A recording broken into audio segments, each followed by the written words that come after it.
보여준 사랑은 목숨까지도 다 내어주신 그런 사랑이었어요.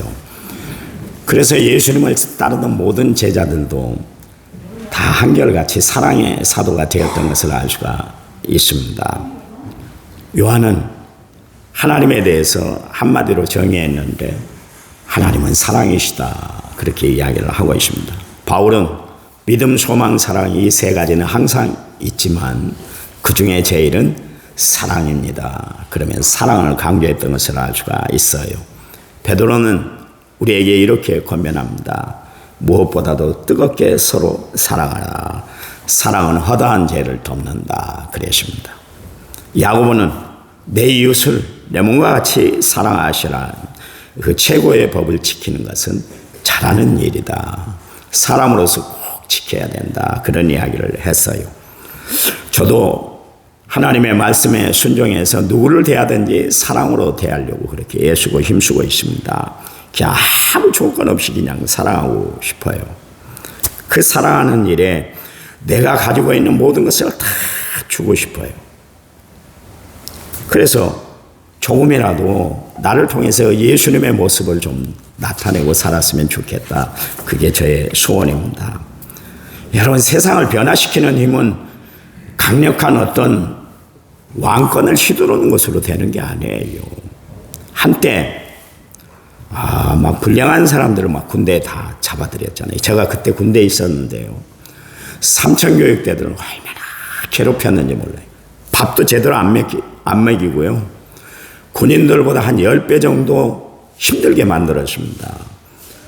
그리고 뭐 매번 훈련을 하고 군인보다 더 어렵게 했어요. 밥을 먹으러 가는데 그냥 가는 것이 아니라 바닥에 기어갔어요. 세상에서 막 나이 많은 사람들은 한 60, 70 될 거예요. 젊은 사람들도 많이 왔는데요. 근데 얼마나 치욕스러울지 몰라요. 그 정부에서 어떻게 그분들 보상을 해야 될 거예요. 그렇게 해갖고 막 밥도 제대로 안 먹이고 막 험하게 굴었거든요. 그러면 사회가 완전히 변혁될 줄 알았는데 아니잖아요. 여전히 똑같이 죄는 함께하고 범죄는 함께하고 있는 것을 우리가 알 수가 있습니다.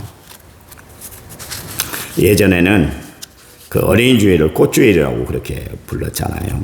어린이들은 꽃처럼 또 아름답고 예쁘기 때문에 어린이 주일을 꽃주일이다 그렇게 이야기를 했습니다.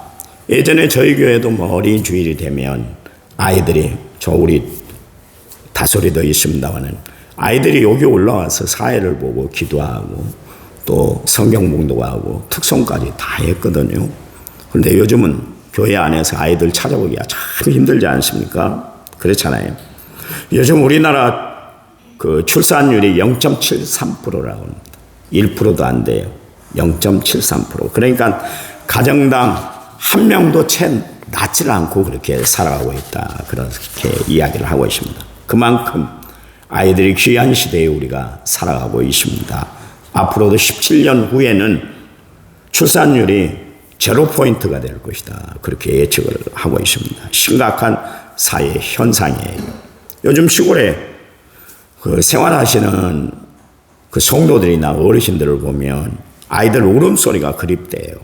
또 아이들이 시끄럽게 떠드는 소리를 듣고 싶어 하는 것이 요즘 시골 살아가시는 어르신들의 소원이기도 합니다. 나라에서 정책적으로 아이들을 좀 낳게 하기 위해서 여러 가지 정책을 많이 지금 펴고 있는데요. 그것은 시골에도 아이들이 있게 하기 위해서 그렇게 여러 가지 복지 혜택을 그렇게 누리게 하고 있는 것을 봅니다. 제가 아는 시골 학교에서는 며칠 전에 초등학교 학생들 전체를 대만으로 3박 4일 여행을 보냈는데 무료입니다. 무료. 옛날에는 우리 수학여행비를 돈을 냈잖아요. 그런데 지금은 무료로 보내는 그런 시대가 됐습니다. 아이들이 철이 바뀌면 옷을 한 번씩 또 사줍니다. 시골이 참 살기 좋아요. 각종 학습 재료도 최고급으로 그렇게 구입을 합니다. 저희 동생이 아이들을 이렇게 케어하는데 학교에서 한 번씩 시우한테 보내오는 그 기자재들을 보면 몇백만 원짜리예요. 그냥 몇십만 원짜리가 아니라 몇백만 원짜리예요. 그걸 다 무상으로 애들에게 다 공급해주고 시골에 있는 아이라고 해서 뭐 차별을 두고 그러질 않죠. 오히려 더 잘해주고 있습니다. 어떻게 해서라도 시골에도 아이들이 있게 하기 위해서 그렇게 하는 것이죠. 저희 손주가 시우가 지금 초등학교 5학년입니다. 근데 한 반에 지금 한 20명에서 25명 사이에 그래서 한 반을 이루는데 그것도 각 학년에 보면 두세 개 반이 된다고 합니다. 우리 때 어땠습니까? 우리 때 이야기해서 참 죄송합니다. 저희 때는 보통 우리 이용환 한수 집사님이 학교 교장 선생님이 있으니까 잘 아시는데 그때는 학급에 뭐 한 60, 70명의 애들이 있었어요. 학급도 한 10반까지 됐습니다. 저희 때는 또 오전반, 오후반 그렇게 나누어서 학교를 다니던 그런 시절이 있었습니다. 그런데 요즘은 애들을 논 씻고 찾으려고 해도 찾아볼 수가 없어요. 여러분, 오늘 우리가 주안이를 받고 또 혜원이를 봤는데 이렇게 아이를 볼 수 있다는 거 우리 행복한 생활이에요. 행복한 생활입니다. 아이들 보기가 참 힘들어요. 2000년 전에 예수님은 어린아이들을 참 사랑하셨습니다. 그들의 영혼을 귀하게 여기셨어요. 그들을 대할 때 인격적으로 대하셨어요. 천사를 대하듯 그렇게 주님이 대하셨다. 그런 이야기입니다. 오늘 성경에도 나와 있습니다만 예수님이 말씀을 증거하실 때 어린아이들이 왔어요. 그러니 어린아이들은 어떤 분위기나 이런 것 상황 파악을 못 하잖아요. 그러니까 막 시끄럽게 떠들고 그랬었습니다. 그러니까 제자들이 아이들을 거절을 했어요. 가라 그랬습니다. 그랬더니 오늘 성경에 보니까 예수님이 분노하셨다 그랬습니다. 이 어린아이들을 너희들이 함부로 가라 그렇게 거부를 하느냐 그러면서 주님이 분노하셨다 그렇게 이야기를 하고 있습니다. 오히려 그들을 만져주시고 축복해 주셨던 것을 알 수가 있습니다. 예수님은 이처럼 어린아이들을 부쩍 사랑하셨어요. 어느 날 어린아이가 보리떡 5개와 물고기 2마리 5병이어를 가지고 예수님 앞에 나왔습니다. 그 손에는 자기가 가지고 있는 것을 예수님께 드렸어요. 어린아이들의 특징이 뭐예요? 내 거 안 주려고 그래요. 제가 늘 이야기를 했습니다만 우리 다솔이가 여기 어린이집을 다녔잖아요. A2 어린이집을 다녔는데 하루는 다솔이가 사탕을 한 5, 6개 들고 있더라고요.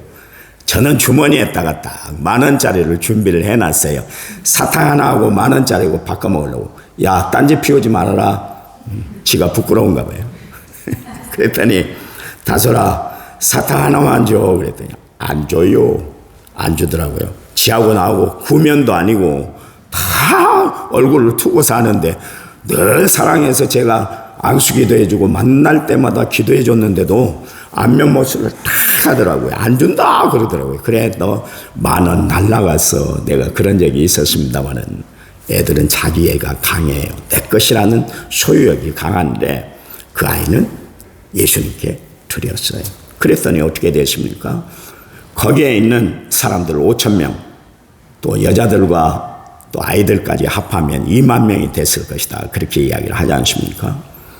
그 많은 사람들이 20,000명이 다 먹고도 12광주리가 남는 기적의 역사가 베풀어졌는데 그 기적이 어디서부터 시작됐냐면 어린 아이의 도시락이었던 것을 알 수가 있습니다. 리빙스턴이 어렸을 때 교회에 갔는데 헌금 시간이 된 거예요. 리빙스턴은 너무나 어렵게 살았습니다. 그래서 헌금 시간에 헌금을 드릴 것이 없는 거예요. 그래서 어떻게 했냐면 자기 손을 헌금통에 딱 집어넣으면서 주님 나는 드릴 것이 없어요. 나의 전부를 드립니다. 그랬대요. 그랬더니 하나님이 리빙스턴을 통해서 얼마나 아름답게 사용했는지 몰라요. 그를 통해서 수많은 영혼들이 주님 앞으로 돌아오는 놀라운 역사가 있었습니다. 우리는 흔히 리빙스턴 그러면 탐험가로만 알고 있는데 그렇지 않습니다. 리빙스턴은 하나님의 말씀을 증거하는 주의 사람, 정말 그 이름 그대로 리빙스턴 살아있는 돌이 되었던 것을 알 수가 있습니다. 그래요.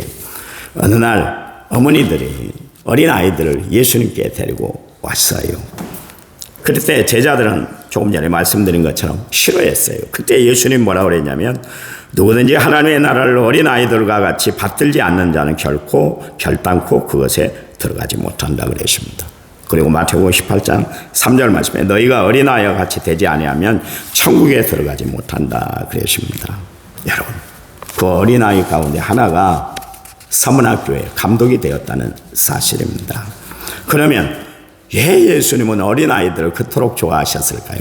그들이 가지고 있는 성품, 그들이 가지고 있는 마음 때문에 그랬어요. 첫 번째 이유는 어린아이들은 솔직하기 때문에 그렇습니다. 어린아이들은 봐보세요. 배고프면 배고프다 그래요. 싫으면 싫다 그럽니다. 또 솔직해요. 그래서 좋으면 좋다고 자기를 마음껏 표현해요. 그 어른들은 속이잖아요. 그렇잖아요.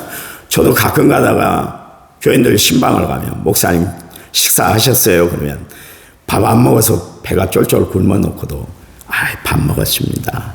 그렇게 이야기한 적이 참 많아요. 그런데 어린아이들은 그렇게 하지 않잖아요. 좋으면 좋다, 싫으면 싫다 그래요. 그 이야기는 무슨 이야기예요? 하나님께서는, 예수님께서는 어린아이들처럼 솔직한 사람, 정직한 사람을 사랑하신다, 그런 이야기입니다. 여러분 정직하시기 바랍니다. 두 번째 이유는 어린아이들은 자기를 낮추기 때문에 그렇습니다. 예수님께서 이런 말씀을 하셨잖아요. 어린아이와 같이 자기를 낮추는 그이가 천국에서는 큰 자니라 그랬습니다. 예수님은 자기를 낮추는 사람을 좋아하세요. 무슨 이야기입니까? 예수님, 하나님은 겸손한 사람을 사랑하신다, 그런 이야기입니다. 예수님도 친히 말씀하셨잖아요. 나는 마음이 온유하고 겸손하다 그랬습니다.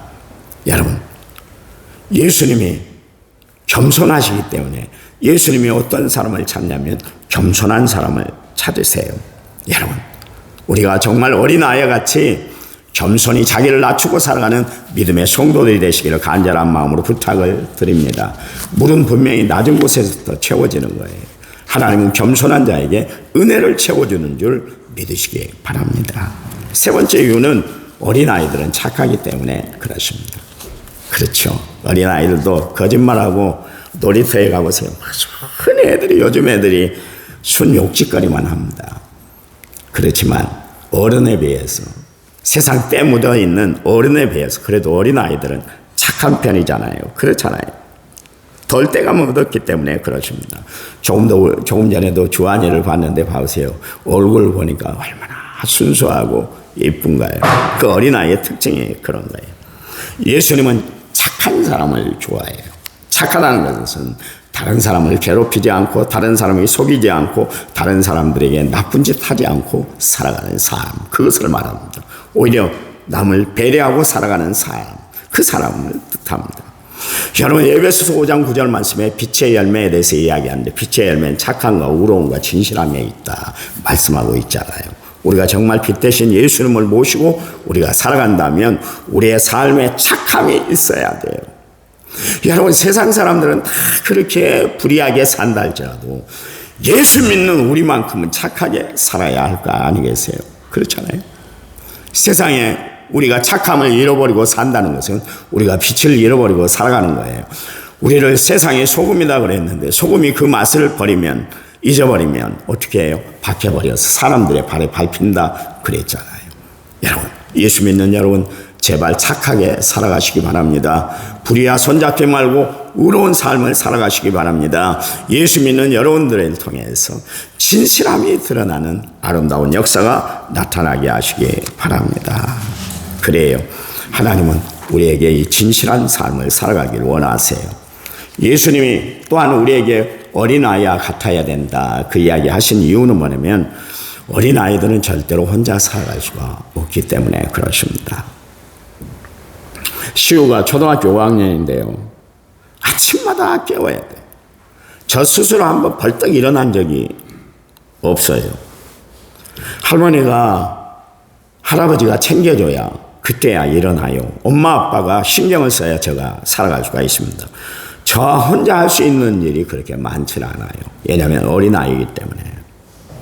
이처럼 도움이 필요한 사람은 어린아이예요. 마태복음 18장 3절, 이르시되 진실로 너희에게 이르노니 너희가 돌이켜 어린아이들과 같이 되지 아니하면 결단코 천국에 가지 못한다 그랬습니다. 여러분, 우리가 어떤 존재입니까? 하나님의 도우심이 절대적으로 필요한 존재예요. 하나님이 도와주시고 함께 하시고 인도하지 않으면 우리는 한시도 버텨낼 수 없는 사람들이 바로 예수 믿는 우리예요.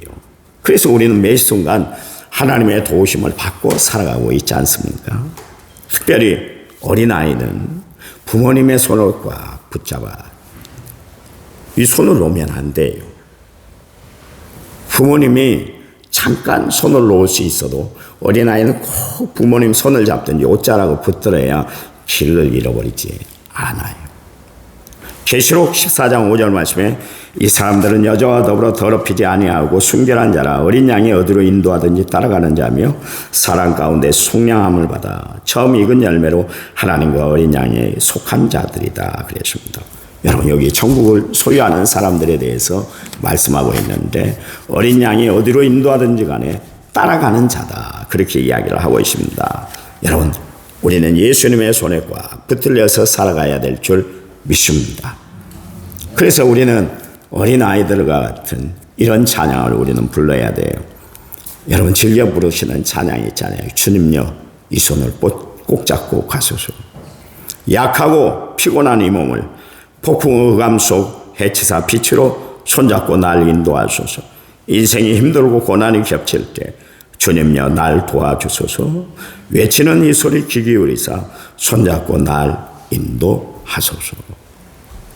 이 곡은 부흥전도사의 아들로 태어난 토마스 앤드루 드롯이라는 사람이 이 곡을 만들었어요. 그래서 세상에 널리 알려져 있고 우리나라에도 이 찬양을 우리는 예배 때 또 예배 중에 부를 때가 있습니다. 이 곡은 아내 네티가 아이를 낳다가 죽었어요. 그리고 아이도 같이 죽고 말았습니다. 그 고통 중에 있을 때 이 찬양시를 드롯이가 만든 거예요. 미국 시카고에 살고 있던 찬양 인도자 토마스가 센트리우스 집회 찬양을 인도하는 순간에 전보가 급히 왔어요. 시카고에 있는 부인 네티가 매우 유독하다는 그런 전보가 왔습니다. 그때 토마스는 찬양 사역을 끝까지 하고 집회를 마치고 집에 돌아갔을 때 이미 자기 부인 네티는 세상 사람이 아니었습니다. 아이도 함께 죽었습니다. 토마스는 전보를 받는 즉시에 만약 돌아왔었다면 그래도 자기 아내가 돌아가는 마지막 모습은 지켜볼 수 있었을 텐데 지켜보지 못했다는 것 때문에 죄책감과 괴로움이 참으로 마음 깊이 그렇게 고통으로 작용을 했습니다. 결국 그 일로 인해서 토마스는 내가 왜 이런 고통을 받아야 하는가 막 울부짖으면서 소리를 쳤어요.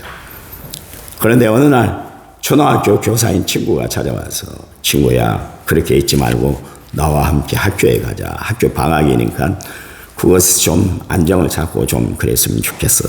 그랬습니다. 그거 텅 빈 교실에서 토마스는 여전히 내가 왜 이 고통을 당해야 되는가?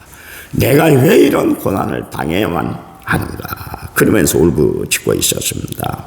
하나님, 내가 찬양 사역한 것이 잘못된 것입니까? 그러면서 부르짖었어요. 그날 눈이 막 소복히 운동장에 쌓여 있었어요. 풍금을 치고 있는데 소복히 쌓인 운동장에 누군가 글씨를 쓰는 것 같았어요. 토마스는 그 글씨를 보면서 풍금을 연주하면서 찬양을 했는데 그 곡이 Take my hand, Precious Lord 그랬습니다. 주님요, 이 손을 꼭 잡고 가소서. 사랑하는 주님, 제 손을 꼭 잡아 주세요. Lead me on, let me stand. 저를 인도해 주세요. 제가 서 있을 수 있도록 해주세요. I am tired, I am weak, I am alone. 제가 힘들고 약하고 혼자일 때 폭풍을 지나 밤을 지나서 저를 빛으로 인도해 주세요. 제가 가는 길이 비록 음울하고 황량할 때면 사랑하는 주님이 저 곁에 머물러 주세요. Hold my hand lest I fall. 제가 쓰러지지 않도록 제 손을 꽉 붙잡아 주세요. 내게 소중한 주님이 어둠이 닥치고 밤이 다가오고 낯이 끝나고 사라져버릴 때 강가에 저는 섭니다. Guide my feet, hold my hand. 제 발을 인도해 주시고 제 손을 붙잡아 주세요. Take my hand, precious Lord. 제 손을 붙잡아 주세요. 소중한 주님, lead me home. 집으로 인도해 주세요. 이게 전체적인 내용이에요. 우리는 그냥 찬양가 가사이기 때문에 그냥 우리는 따라 부르잖아요. 그런데 그 곡을 쓴 사람은 정말 일생일 가장 어려울 때 힘들 때 그 곡을 만들었어요. 주님, 내 손을 꼭 붙잡아 주세요. 주님이 붙잡아 주시지 않으면 내 마음 헤아릴 수 없는 내 마음을 내가 어떻게 할 바를 모릅니다. 하나님이 내 손을 꽉 붙잡아 주셔서 흔들리지 않도록 주의 길을 끝까지 갈 수 있도록 찬양 사역을 하며 하나님 영광 돌릴 수 있도록 하나님 저를 꽉 붙잡아 주세요. 그래서 탄생한 곡이 바로 주님여 이 손을 꼭 잡아 주소서, 그 찬양이에요.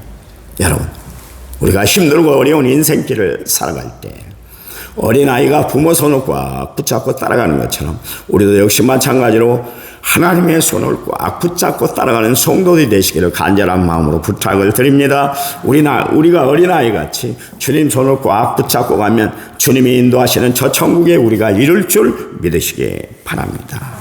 여러분, 어린이 주일을 지내면서 여러분의 삶 가운데 정말 다시 한번 우리 자신을 되돌아오는 그런 귀한 시간이 되시기 바랍니다. 부탁드립니다. 어린아이들처럼 솔직하세요. 낮아져서 겸손한 신앙 인격을 가지고 살아가시기 바랍니다. 착한 성품의 사람들이 다 되시기 바랍니다. 하나님 붙들고 첫 천국에 이르도록 주님과 함께 동행하는 삶을 살아가는 믿음의 성도들이 되시기를 간절한 마음으로 부탁을 드립니다. 하나님, 감사합니다. 우리를 사랑하셔서 늘 축복해 주시고 함께 하시고 은혜를 내려주시니 감사합니다. 예수님 이름으로 기도했습니다. 아멘.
이제는 길이요 진리요 생명 되신 우리 주 예수 그리스도의 은혜와 하나님 아버지의 지극하신 사랑과 성령님 위로교통의 충만한 역사가 어린이 주일을 맞이해서 어린이와 같은 신앙을 가지고 주님 앞에 서기를 원하는 모든 성도들 위해 이제부터 영원토록 함께 하시기를 간절히 축원하옵나이다.